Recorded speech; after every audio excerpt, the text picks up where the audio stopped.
السلام عليكم. جمال الوجه يبدأ من الأنف، وإن شاء الله جمال الأنف يبدأ من هنا، من مراكز دكتور حسام ممدوح لتجميل الأنف. زي ما احنا شايفين صديقنا بيعاني من وجود بروز في ظهر الأنف. في الحقيقة البروز ده كبير جدا، والمشكلة الأكبر إن جزء منه كبير عظمي زي ما احنا شايفين.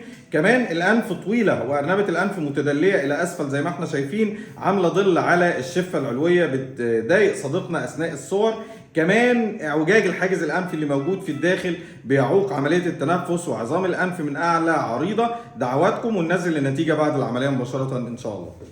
شكرا لدعواتكم الجميلة. أنف مصرية ذكورية منحوتة على الطريقة الفرعونية بشكل جميل جدا زي ما احنا شايفين. البروز اللي كان موجود فيه ظهر الأنف اختفى تماما، وأصبح ظهر الأنف مستقيم إلى حد كبير. أرنبة الأنف اللي كانت متدلية لأسفل أصبحت سبورتد عشان ما تقعش أثناء الضحك إن شاء الله. كمان بتعكس نقطة النور السايط عليها. تم نحت الغضاريف المكونة لأرنبة الأنف من أعلى، بالإضافة إلى نحت عظام الأنف من أعلى، وإصلاح اعوجاج الحاجز الأنفي بأقل نسبة ممكنة من حدوث التورم الإزرائي بعد العملية، لأن وقت العملية كان تقريبا حوالي 60 دقيقة.